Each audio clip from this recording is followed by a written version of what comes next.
नाज़रीन इस वक्त हमारे साथ मौजूद हैं यासिर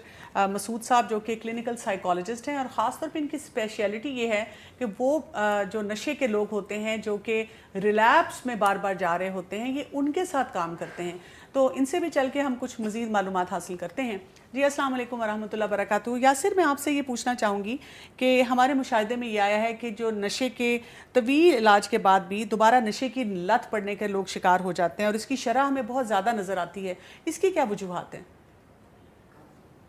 जी बिल्कुल दुरुस्त कहा आपने कि हमारे मुआशरे में भी नहीं बल्कि पूरी दुनिया में जो रिलैप्स रेट है वो बहुत ज़्यादा है और कहा जाता है कि 90% से ज़्यादा है, यानी 10 में से 9 अफराद किसी भी ड्रग रीहैब से गुज़रने के बाद दोबारा नशे की लत का शिकार हो जाते हैं और पाकिस्तान में भी ये शरह तकरीबन इतनी या इससे शायद ज़्यादा होगी। इसकी सबसे बड़ी और बुनियादी वजह वो तरीक़ा इलाज है जो हमारे यहाँ मुरव्वज है, जिसमें हम नशे के आदी अफराद को कुछ अरसे उस फैसिलिटी में रखने के दौरान एक डिटॉक्स और बहुत ही मामूली नौयत की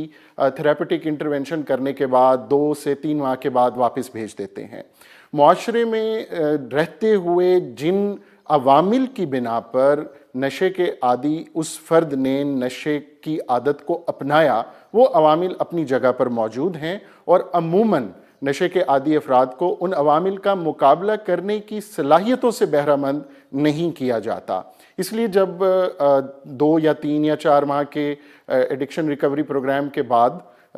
ये नशे की आदत में मुब्तला शख्स वापस जाता है वो दोबारा इस लत का शिकार हो सकता है। ये भी हमें बताइएगा कि नशे के इलाज से मुकम्मल बहाली और दोबारा नशे से बचाव यानी कि रिलैप्स प्रिवेंशन के लिए हमें क्या मुनासिब हिकमत अमली इख्तियार करनी चाहिए? देखिए इसमें सबसे अहम और बुनियादी नुक्ता ये है कि नशे के फ़र्द को बहैसियत फ़र्द लिया जाए और उस फ़र्द के जो डेमोग्राफिक वेरिएबल्स हैं, उसकी उम्र, उसका कल्चरल बैकग्राउंड, उसकी तालीमी काबिलियत, उसका ख़ानदानी पस मंज़र, इन तमाम जो मुहर्रिकात हैं उनको मद्देनज़र रखते हुए उसका ट्रीटमेंट प्रोग्राम या उसका तरीक़ा इलाज वज़ा किया जाना चाहिए। और इन अवामिल को अगर आप मद्देनज़र रखते हैं तो कोई एक ट्रीटमेंट प्रोग्राम अपनी बुनियादी अप्रोच के तौर पर तो अपनाया जा सकता है, लेकिन उसकी कस्टमाइजेशन उस फ़र्द की ज़ाती ज़रूरियात की बिना पर करना बहुत ज़रूरी होता है। जो मेरे तजर्बे में आया है कि हमारे यहाँ जो नशे के इलाज का तरीक़ाकार अपनाया जाता है वो बहुत हॉलिस्टिक नहीं है, ज़्यादातर मेडिकली ओरिएंटेड है, यानी डिटॉक्स, और मैं तो अब एक और इसको तो मैं बिदअत कहता हूँ, एक मैल प्रैक्टिस जो हमें देखने में मिलती है वो रैपिड डिटॉक्स की है कि 20 दिन 22 दिन 1 महीने के अंदर बॉडी से जो जिस्म से नशे के असरात का ख़ात्मा किया जाए और उसके बाद उन्हें वापस माशरे में जब वो वापस चले जाएं तो उसी वल्नरेबल एनवायरनमेंट में जाकर दोबारा नशे की आदत का वो शिकार हो सकते हैं। तो एक हॉलिस्टिक इंटीग्रेटेड प्रोग्राम जिसमें सबसे अहम चीज़ कि उसको आप उन सलाहियतों से बहरामंद करें, वो सलाहियतें, वो क्वालिटीज़ उसमें इक्विप करें, इंस्टिल करें जो लाइफ कोचिंग ओरिएंटेड हो, ताकि वो जब वापस अपनी ज़िंदगी के अमूमी मामलात से नबर्द आज़मा हो तो उसमें वो सलाहियतें मौजूद हों कि वो एक सेहतमंद रवैये के साथ अपने समाज में अपनी ज़िम्मेदारियों को बखूबी निभा सके। आपने बात की है लाइफ कोच की, तो मैं चाहूँगी कि इस तस्वर की भी आप थोड़ी सी वजाहत कर दें और हमें ये भी बताएं कि जो रिकवरी है और जो रिलैप्स प्रिवेंशन है ये इसके लिए ये कैसे मुफीद साबित हो सकती है? जी, लाइफ कोचिंग जो है बुनियादी तौर पर ये पॉजिटिव साइकोलॉजी या पर्सनल डेवलपमेंट जो कॉर्पोरेट लेवल पर कुछ ट्रेनिंग्स जो दी जाती हैं उससे ये तसव्वुर जो है या ये कॉन्सेप्ट जो है वो डिराइव किया गया है। देखिए लाइफ कोचिंग से मुराद ये है कि किसी भी फ़र्द को, खा वो किसी बीमारी में मुब्तला है या नहीं है, वो उन सलाहियतों का हामिल हो जो उसको ज़िंदगी के हर मरहले में اپنی پیشہ ورانہ اور ذاتی ذمہ داریوں کو نبھانے میں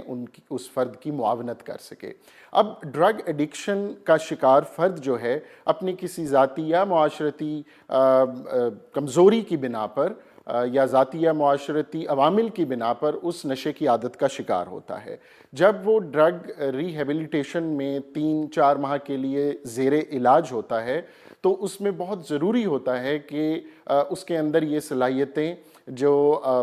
اس کے واپس نشے کے علاج کے بعد واپس جب وہ اپنی زندگی میں لوٹے گا تو اس کے اندر یہ صلاحیتیں موجود ہوں کہ وہ دوبارہ ان کمزوریوں کا شکار نہ ہو سکے جن کی بنا پر اس نے نشے کی عادت کو اپنایا۔ تو لائف کوچنگ میں اس کی پرسنل ڈیولپمنٹ، اس کے کمیونیکیشن سکلز، اس کی ایکیوپیشنل سکلز سب سے اہم ہیں کہ 20، 22، 25، 30 برس کی عمر میں وہ نوجوان مرد یا خاتون جب اپنے معاشرے میں واپس جائے تو وہ اپنی زندگی کو بہت بخوبی اس کی ذمہ داریوں سے آگاہ بھی ہو اور ان ذمہ داریوں کو ادا کرنے کی بنیادی صلاحیتوں سے بہرہ مند بھی ہو۔ یہ لائف کوچنگ کا بنیادی کانسیپٹ ہے۔ اور ڈرگ ریہیبلیٹیشن میں جو ہمیں ابھی دیکھنے میں آیا ہے کہ لائف کوچنگ کے اس کانسیپٹ کو اس کی تمام تر جو خوبیاں ہیں ان کے ساتھ